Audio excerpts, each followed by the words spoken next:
9-may xotira va qadrlash kuni munosabati bilan Chirchiq dala o'quv maydonida Mudofaa vazirligining jangovar bo'linmalari o'rtasida tank biatloni respublika bosqichi bo'lib o'tdi. Tadbirda Mudofaa vaziri, tegishli vazirlik va idoralar vakillari, faxriylar hamda keng jamoatchilik vakillari ishtirok etdi.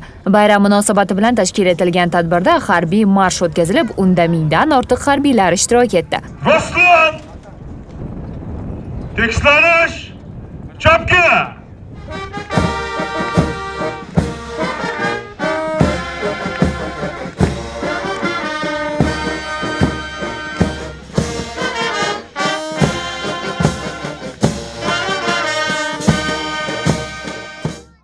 Shu bilan birga T-72, T-64 tanklari, BTR, BMP-1, BMP-2, Nona, Ajdar, Tayfun, shuningdek dushmanni samarali yo'q qilishga mo'ljallangan harbiy va jangovar texnikalar namoyish etildi. Rossiya va O'zavto treyler bilan hamkorlikda Kamaz mashina komandiri Boliyev Maftun Shuhratov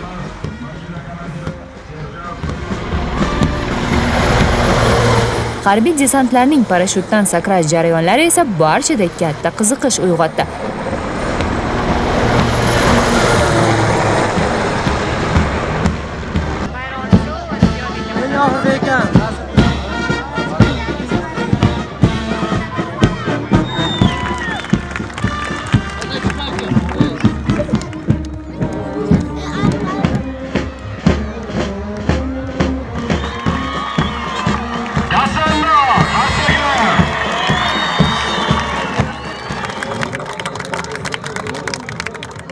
Tadbirga tashrif buyurgan tomoshabinlar harbiy texnikalarni ko'zdan kechirish imkoniyatiga ham ega bo'ldilar. Bu jarayon ayniqsa yosh o'g'lonlar uchun juda qiziqarli bo'ldi.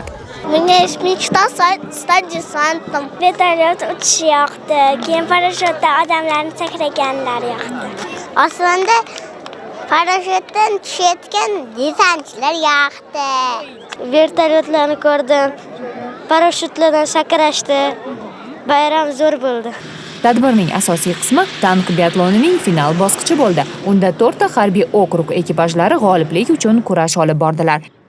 Ko'rib turganingizdek bu to'siqlarimiz juda ham murakkab to'siqlar, suvli to'siq. Har bitta to'siqlarda o'ziga yarasha o'tish texnikasi, o'ziga yarasha qiyinchiliklar bor. Lekin mana shu qiyinchiliklarni mexanik haydovchi kishilardan o'rganib, o'z mahorat bilan o'tib, mahorat bilan tankni boshqarib bizni belgilangan vaqtda yuqori natijalar bilan bizni o't ochish marrasiga olib bordi va bu o't ochish marrasida ham navodchik operatorim serjant Jo'rayev vazifani a'lo darajada bajarib nishonlarni yakson qildi.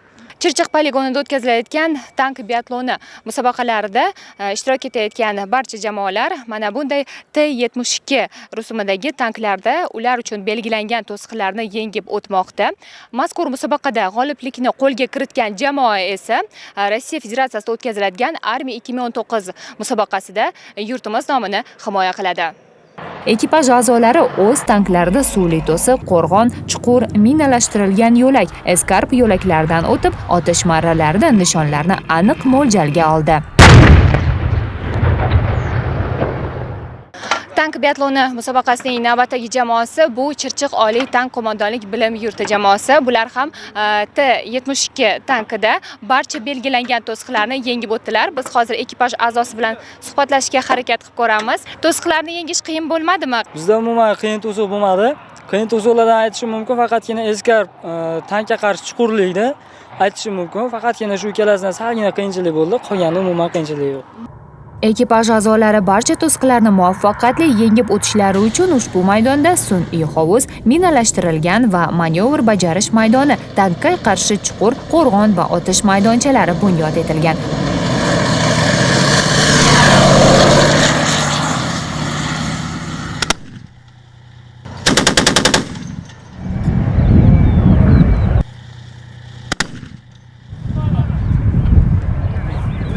Musobaqalar o'z nihoyasiga yetgandan so'ng g'olib jamoa nomi ma'lum bo'ldi. Unga ko'ra barcha shartlarni muvaffaqiyatli bajargan Toshkent harbiy okrug jamoasi birinchi o'rinni qo'lga kiritdi. Biz bugun tank biatloni musobaqasida respublika bosqichida ishtirok etib, faxrli birinchi o'rinni egalladik. Kelajakda biz o'zimizning mahoratimizni xalqaro turlarda qatnashib, yurtimiz bayrog'ini yanada yuqori ko'tarish uchun xalqaro turda ham birinchi o'rinni olib, yanada yurtimiz nufuzini oshirishga, bayrog'ini yuqori ko'tarishga va'da beramiz. Musobaqada g'olib bo'lgan ekipaj a'zolariga shuningdek navbatdan tashqari harbiy unvonlar va qimmatbaho sovg'alar topshirildi. O'zbekiston Respublikasiga sadoqat bilan xizmat qilaman. Endi mazkur jamoa har qanday sharoitda ham g'olib bo'lish lozim shioriga amal qilgan holda Rossiya Federatsiyasida o'tkaziladigan Armiya 2019 musobaqalarida ishtirok etadi.